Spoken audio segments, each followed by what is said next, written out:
హైదరాబాద్ ను భారీ వర్షం ముంచెత్తుతోంది. లోతట్టు ప్రాంతాలు జలమయమవగా పలు రహదారులు చెరువులను తలపించాయి. అర్ధరాత్రి వరకు హైడ్రా, జీఆర్ఎఫ్, ఎంఆర్టీ బృందాలు సహాయక చర్యలు చేపట్టాయి. వరద నీటిని భారీ మోటార్లతో తొలగిస్తూ అధికారులు పరిస్థితిని ఎప్పటికప్పుడు పర్యవేక్షిస్తూ ఉన్నారు.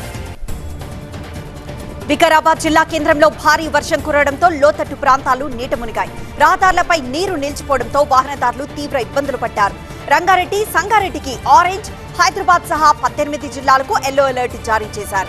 ప్రజలు అప్రమత్తంగా ఉండాలని వాతావరణ శాఖ హెచ్చరించింది. హైదరాబాద్ ఉప్పల్లోని తాత్కాలిక ఆర్టీసీ బస్టాండ్ వర్షానికి బురదమయమైంది. తొర్రూరు డిపోకు చెందిన సూపర్ లగ్జరీ బస్సు బురదలో కూరుకుపోయింది. జేసీబీ సహాయంతో బస్సును అధికారులు బయటకు తీశారు. ప్రయాణికులు తీవ్ర అసౌకర్యానికి గురయ్యారు. తెలంగాణలోని పలు జిల్లాల్లో మరోసారి భారీ వర్షాలు కురిసే అవకాశం ఉందని వాతావరణ శాఖ తెలిపింది. నల్గొండ, సూర్యాపేట, ఖమ్మం, భద్రాద్రి జిల్లాలకు భారీ వర్ష సూచన చేసింది. కామారెడ్డి, సిరిసిల్ల, వికారాబాద్, రంగారెడ్డికి ఆరెంజ్ అలర్ట్ జారీ చేసింది. ప్రజలు అప్రమత్తంగా ఉండాలని సూచించింది. విశాఖలో కురిసిన భారీ వర్షం 2 ప్రమాదాలకు కారణమైంది. సీతమ్మదారిలో భారీ చెట్టు కారుపై కూలిపోగా రైల్వే స్టేడియంలో ఫ్లడ్ లైట్ నేలకూలిపోయింది. పలు చోట్ల హోర్డింగ్లు కూడా ధ్వంసమైపోయాయి. భారీ వర్షాలతో పాత చెట్లు, భారీ నిర్మాణాలకు దూరంగా ఉండాలని చెప్పి అధికారులు సూచించారు. వర్షాభావ పరిస్థితులపై సీఎం చంద్రబాబు ఆర్టీజీఎస్ లో ఉన్నత స్థాయి సమీక్ష నిర్వహించారు. తాగునీటి సరఫరాపై ప్రత్యేక దృష్టి పెట్టాలని అధికారుల్ని ఆదేశించారు. కృష్ణా వరద జలాలను పూర్తిగా వినియోగించుకోవాలని సూచించారు. పశుగ్రాస కొరతపై ముందస్తు కార్యాచరణ చేపట్టాలని ఆదేశించారు. ఈ నెల 7న బాపట్ల జిల్లా చీరాలలో సీఎం చంద్రబాబు పర్యటించనున్నారు. జాతీయ చేనేత దినోత్సవం సందర్భంగా నేతలకు నేస్తం పథకం కింద ఆర్థిక సాయం అందించనున్నారు. పర్యటన ఏర్పాట్లను జిల్లా అధికారులు పరిశీలించారు. సభా ప్రాంగణం, హెలీప్యాడ్ ను తనిఖీ చేశారు. గ్రేట్ గ్రీన్ వాల్ ప్రాజెక్టుపై డిప్యూటీ సీఎం పవన్ కళ్యాణ్ సమీక్ష నిర్వహించారు. పనుల వేగాన్ని పెంచి 2 నెలల్లో లక్ష్యాలు పూర్తి చేయాలని ఆదేశించారు. ఈ ఏడాది 5,000 హెక్టార్లలో తాటి వనాల ఏర్పాటుపై దృష్టి పెట్టాలని సూచించారు. సామాజిక వనాల పెంపకంలో ప్రజల భాగస్వామ్యాన్ని పెంచాలన్నారు. తెనాలి రైతు బజార్లో తక్కువ ధరకు బియ్యం విక్రయించే ప్రత్యేక కౌంటర్ను మంత్రి నాదెండ్ల మనోహర్ ప్రారంభించారు. రాష్ట్ర వ్యాప్తంగా 150 రైతు బజార్లు, 500 రైస్ మిల్లర్ల ద్వారా స్ట్రీమ్ రైస్ అందుబాటులోకి తీసుకొచ్చామని తెలిపారు నాదెండ్ల. మీ మార్ట్ ద్వారా నాణ్యమైన నిత్యావసర వస్తువులు కూడా అందిస్తున్నామన్నారు. ప్రజలకు మరింత అందుబాటు ధరల్లో సరుకులు అందించడమే లక్ష్యమన్నారు ఆయన. నీటి లభ్యతను దృష్టిలో పెట్టుకుని పంటల సాగుపై నిర్ణయం తీసుకోవాలని రైతులకు మంత్రి నాదెండ్ల మనోహర్ సూచించారు. వ్యవసాయ అధికారుల సలహా తీసుకున్న తర్వాతే సాగు ప్రారంభించాలని చెప్పారు. శ్రీశైలం, నాగార్జున సాగర్ లో నీటి నిల్వలు ఆశించిన స్థాయిలో లేవని గుర్తు చేశారు. ముఖ్యంగా వరి సాగులో రైతులు అప్రమత్తంగా ఉండాలని వ్యవహరించాలని సూచించారు. మార్కాపురం జిల్లా ఎర్రగొండపాలెంలో టీడీపీ నేత గూడూరి ఎరిక్షన్ బాబు ఇంటింటికి టీడీపీ కార్యక్రమం నిర్వహించారు. ప్రభుత్వం అమలు చేస్తున్న సంక్షేమ పథకాలను ప్రజలకు వివరించారాయన. సీఎం చంద్రబాబుకు అండగా ఉండాలని కోరారు. తల్లికి వందనం పథకం లబ్ధిదారులు ప్రభుత్వానికి కృతజ్ఞతలు తెలిపారు. కర్నూలు జిల్లా నేమకల్లు సంఘాలలో టీడీపీ నేత కాలువ శ్రీనివాసులు, ఎమ్మెల్సీ బీటీ నాయుడు పర్యటించారు. ఇటీవలే జరిగిన ఘర్షణలో అవమానానికి గురైనట్లు ఆరోపిస్తున్న దళిత మహిళ సుచిత్రను పరామర్శించారు.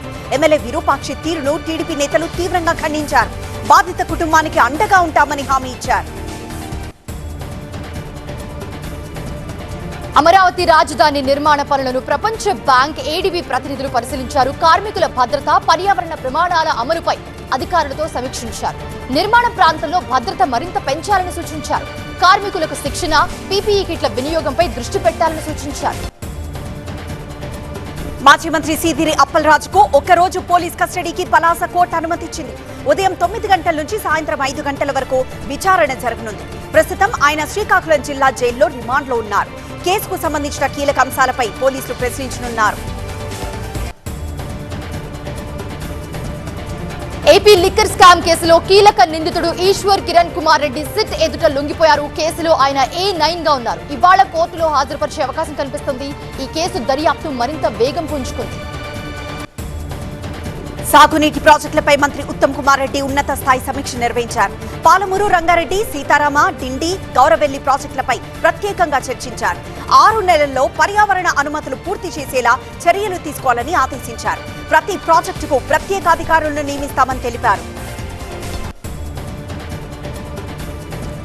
స్వాతంత్ర దినోత్సవ వేడుకల ఏర్పాట్లపై తెలంగాణ సీఎస్ సంజయ్ జాజు అధికారులతో సమీక్ష నిర్వహించారు. గోల్కొండలో జరిగే వేడుకలకు పగడ్బందీ ఏర్పాట్లు చేయాలని ఆదేశించారు.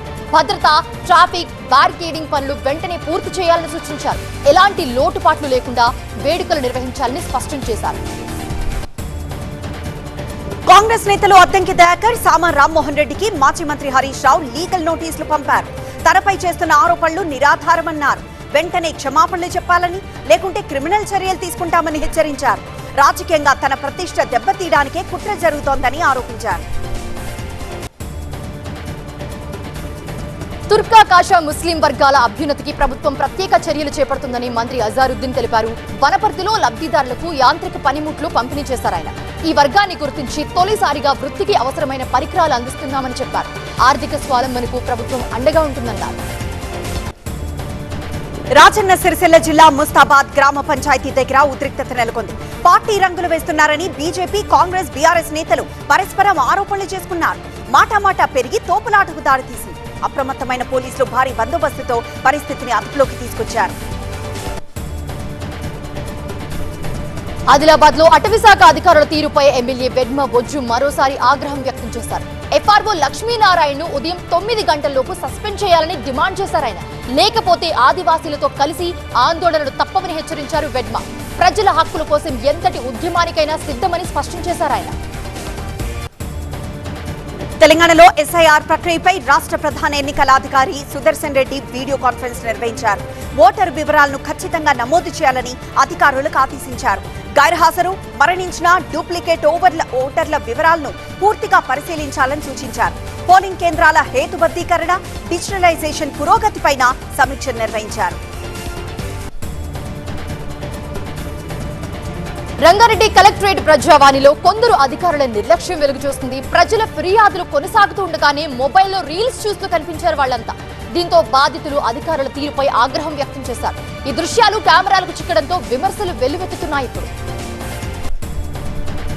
వనపర్తి జిల్లా పెద్దగూడెంలో వ్యవసాయ బావిలో భారీ మొసలి కనిపించింది. 7 గంటల పాటు శ్రమించిన రెస్క్యూ బృందం మొసల్ని సురక్షితంగా బయటికి తీసింది. అనంతరం కృష్ణా నదిలో విడిచిపెట్టారు. దీంతో గ్రామస్తులు, రైతులు ఊపిరి పీల్చుకున్నారు. భద్రాద్రి కొత్తగూడెం జిల్లా కిన్నెరసాని ప్రాజెక్టును జలాశయ భద్రత కమిటీ పరిశీలించింది. డ్యాం భద్రత, నీటి నిల్వలు, లీకేజీలపై అధికారులు తనిఖీలు నిర్వహించారు. అవసరమైన సాంకేతిక పనులపై సమీక్షించారు. భవిష్యత్ భద్రతా చర్యలపై అధికారులకు పలు సూచనలు చేశారు.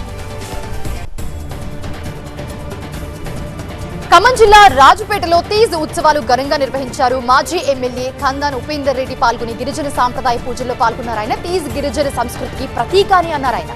పెద్ద సంఖ్యలో గిరిజన మహిళలు సాంప్రదాయ వస్త్రధారణలో పాల్గొన్నారు. జీవో నంబర్ 3 పునరుద్ధరణ కోరుతూ సీతంపేటలో ఆదివాసీలు భారీ ర్యాలీ నిర్వహించారు. అల్లూరి జిల్లాలోనూ గిరిజన సంఘాలు నిరసన చేపట్టాయి. ఈ నెల 8న మన్యం బంద్కు పిలుపునిచ్చాయి.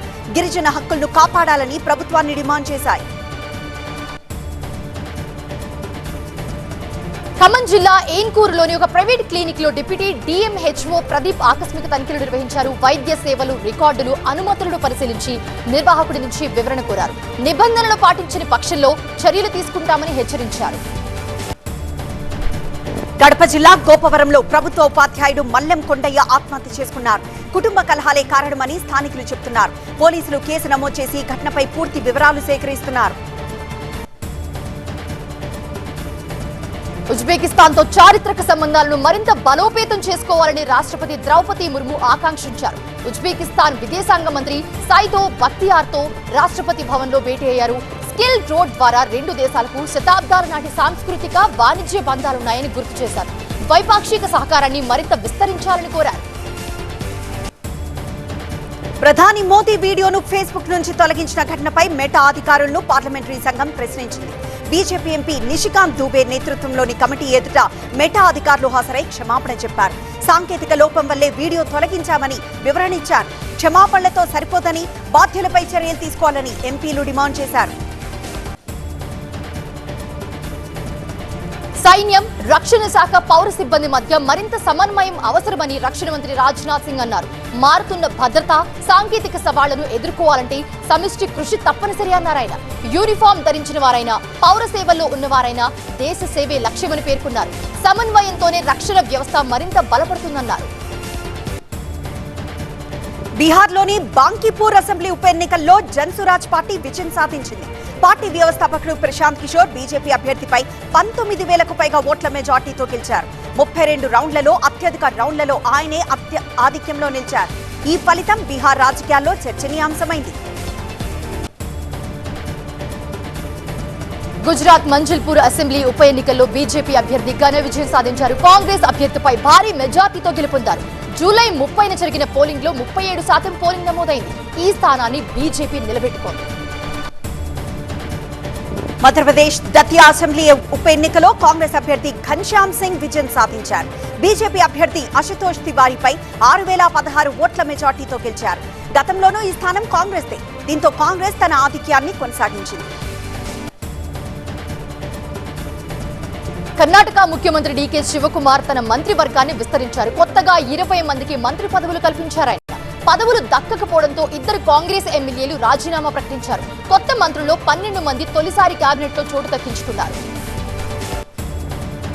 తమిళనాడుకు కావేరీ నీటిని విడుదల చేయాలని డీఎంకే ఎంపీలు పార్లమెంట్ ఆవరణలో నిరసన చేపట్టారు. కావేరీ అథారిటీ ఆదేశాలను కర్ణాటక ప్రభుత్వం అమలు చేయడం లేదని ఆరోపించారు. తంజావూరులో రైతులతో కలిసి డీఎంకే నేత ఉదయనిధి స్టాలిన్ ధర్నాలో పాల్గొన్నారు. కర్ణాటక సీఎం విజయ్ పై తీవ్ర విమర్శలు చేశారు. కామన్వెల్త్ క్రీడల్లో పతకాలు సాధించిన భారత క్రీడాకారులను కేంద్ర క్రీడా శాఖ మంత్రి మన్సుఖ్ మాండవ్య సన్మానించారు. స్వర్ణ విజేతలకు 30 లక్షలు, రజత విజేతలకు 20 లక్షలు, కాంస్య విజేతలకు 10 లక్షల చొప్పున నగదు ప్రోత్సాహకాలు అందజేశారు. విద్యార్థులకు స్ఫూర్తిగా నిలవాలని క్రీడాకారులకు సూచించారు.